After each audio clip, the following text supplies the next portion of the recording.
Hi guys, welcome back to my channel.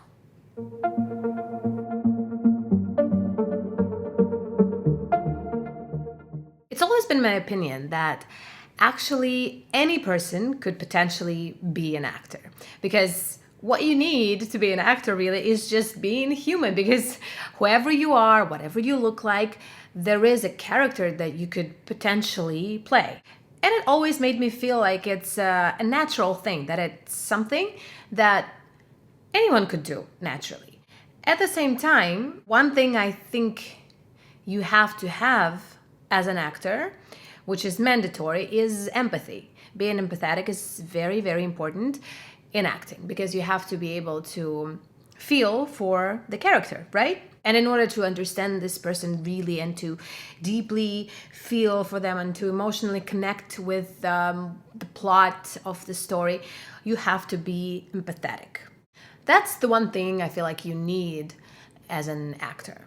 For me personally, when I read a story, I kind of automatically leave myself behind and I get lost in the character's experiences, and I kind of immediately have this urge to give life to this person, to be this person. And I feel like this actually helps me look real on camera. And this will be my first tip to you, is trying to let go when you're reading the script and when you're about to perform a scene. But I've learned that this process of letting go doesn't always come easily in different times, and also for some people it may be more difficult than for others. Even in class, when you get a script and you read through it, you work on it for an hour and a half, let's say, and then in the end of class you perform the scene with if it's a scene with a partner, or it may be a monologue. Let's focus on a scene with a partner. So for some people, it may be a little bit more difficult to let go in the moment, because especially if you're new to acting, when you get a script and you're about to perform it with someone you maybe never met, even in class, right? And you may start to get nervous about performing. What are people going to think of me? How do I sound? How do I look? How should I move my arms? Or should I stand here? Should I stand there? All these technicalities throw you off, and they make you focus on the wrong thing, really. Because although those things are important and you have to sort of think of them for a minute or two, just like plan it out. Okay, I'm going to be standing here and this, and we're going to talk this way and we'll turn this way. But your main goal and your main focus should be on the character and on the subject of the conversation, and on a end goal of your character. And there's plenty of exercise on how to break down a script, but we're not going to focus on it right now. All I'm going to say, in general, your main focus should be on the story. You could do some things that will help you, definitely, especially if you have time to prepare, like writing a biography of your character and finding where is the love in the scene. Even if it's not a romantic scene, there's always love in a scene, and things like that. So when you're about to go on camera, I think you should be focusing on bringing your character and their story and their experience and their struggles of this specific scene to your audience through the lens. This is your one and only job, really, because what you're doing as an actor is telling a story, right? So all the distractions are not as important as that. If it's a scene with a partner, it's even easier because there's someone to connect with. So you see them, you look at them not as an actor, your friend Debbie or Josh. Try to see in them the character they're portraying and focus on what they're saying. Another very important thing is not thinking of your next line. It's easier said than done, but if you learn your script, you know it, you feel confident in it, maybe you even mix up a couple words or say something not exactly true to the lines, and the director will tell you if it was wrong or if it's acceptable. Your main focus should be the connection between you and your scene partner. And if you really listen to what they're saying, your reactions will be more natural. And when you respond to them, yes, you know the lines. And again, if you know them by heart very well, and you know in your heart what you're trying to tell them through the words that you're saying, because just like in life, oftentimes there may be a hidden meaning to what you're saying, or there's a goal of why you're saying this thing. You're trying to tell this person something through the words that you're using to tell this. So your focus should be on the end goal. What is your goal? What are you trying to achieve in this conversation? If you have this in mind before you start the conversation on screen, you will already do such a better job being real on camera. Another thing that may help you be more natural on camera is when you're about to start your scene, be prepared even with the technicalities like your face, your hair, what you're wearing, how you're standing or sitting. Think of those things right before the director says, or your acting coach says action. Because when they say action, you're no longer you. You're no longer the actor or the actress. You are the character you're playing, right? So it no longer matters what your face looks like, or, oh, do I have an eyelash here? Or, oh, how does my hair look? It no longer matters. Unless it's written in the script that the lady I'm playing, she's nervous and she's touching her hair. That's something else. So think of all those things that bother you before. And when you hear action, you need to learn to let go. That's it, really. So all the preparation should be done in advance before you start the scene. When the director says action, that's it. Nothing should be in your head except for the subject of the scene. If you're doing a self-tape and there is no scene partner, but there may be a reader, but you can't look directly at your reader, for example, you know that, right? You always look a little bit off camera. You don't look straight in the lens. And the person you're talking to, you should really visualize them. That will also help you look more natural. If you look right there and that Jack person you're talking to is right there and you know what they look like, you've painted a picture for yourself. They have dark hair, or there's the height, they're sitting, they're standing. Where are they?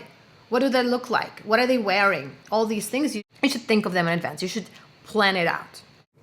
Even right now, I stopped the recording for a second to look if everything's okay with the lighting and all, and to just get my thoughts together. And I fixed my hair.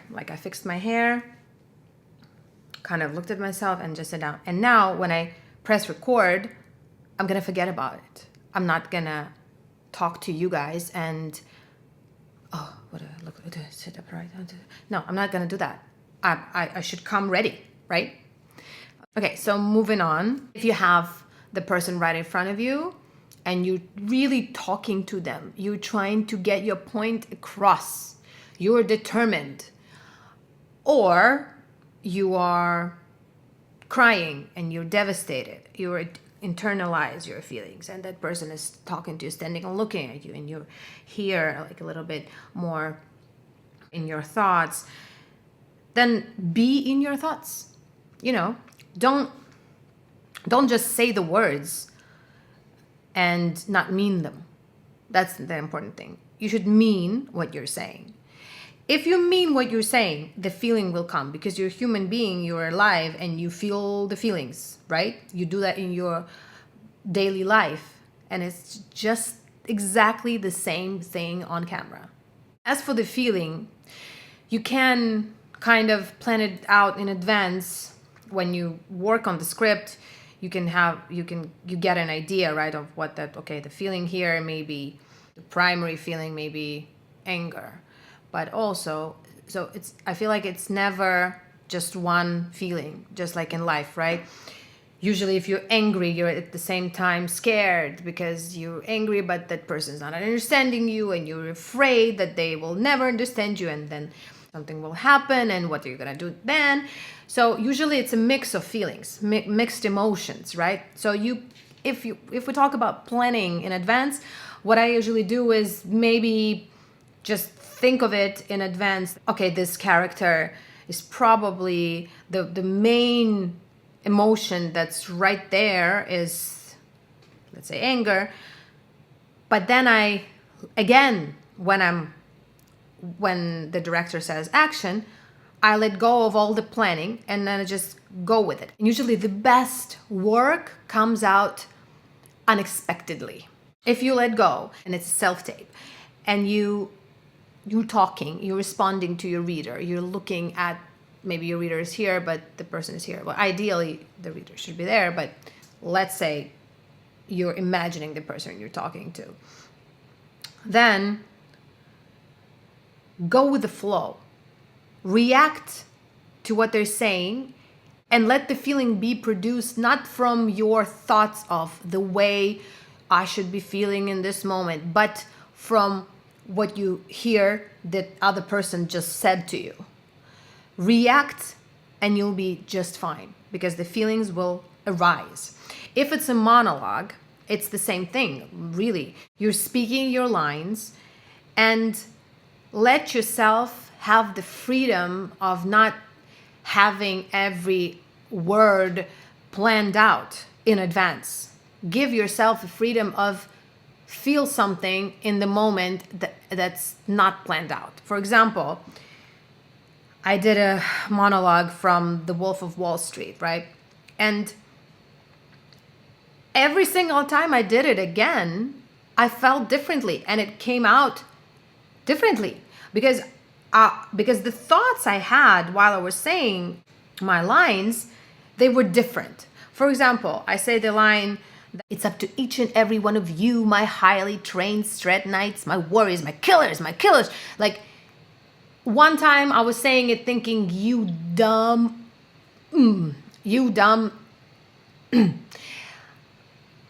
don't you get it? And this was my, like, in the back of my mind, this was the idea. And it came out in one way.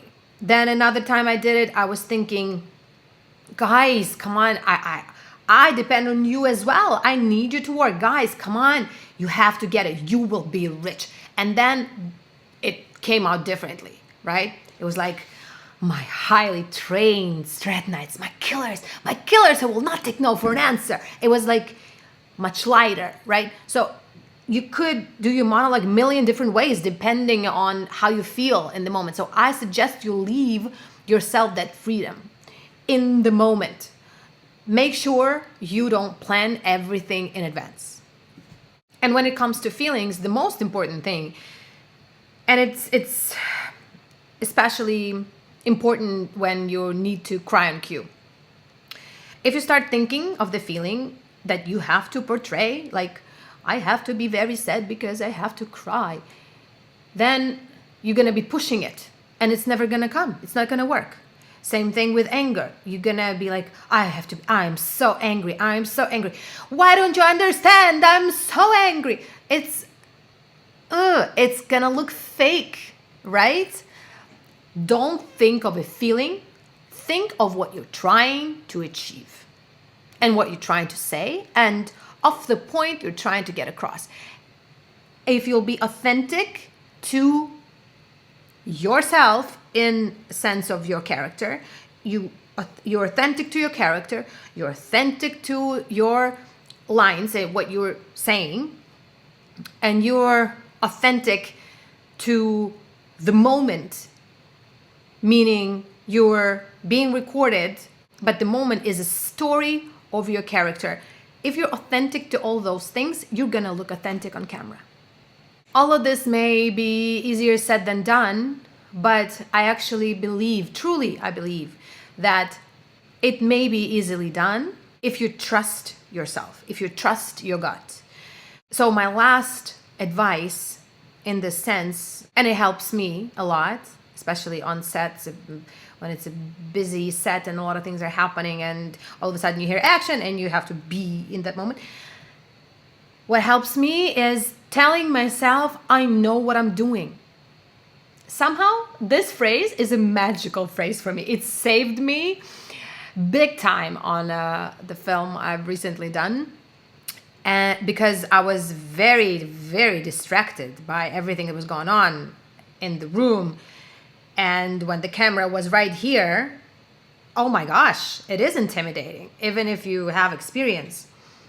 So what I did, I told myself, because I started to get nervous and I started to lose myself in the moment of, not the moment of my scene, but in the moment of the recording of the scene, not the actual things that were happening around me as an actress. So in order to bring myself back, to kind of ground myself, I told myself, I know what I'm doing. And it worked like magic. Maybe you can try it. When you tell yourself, I know what I'm doing, you claim a grown-up position, and a grown-up, psychologically speaking, is confident and big and grounded, and they literally know what they're doing. Because usually when you go into this mode of nervousness and, oh my gosh, what's going to happen? It usually throws you back to your childhood self, and it kind of touches the child inside of you, and you probably not going to be very natural on camera unless you're playing a child, which is probably, you're scared and all of a sudden you have to play a James Bond. Probably gonna throw you off, right? So right before action, tell yourself, I know what I'm doing, and just go for it. I wish you all the best. Whatever you're going to be doing next, either a monologue or a scene, or you're going to be on set or in an acting class, you're going to do great, and you're going to be natural on camera, because you're going to let yourself feel. When we really feel deeply in the moment, what fakeness? There can be no fakeness, because those are real feelings.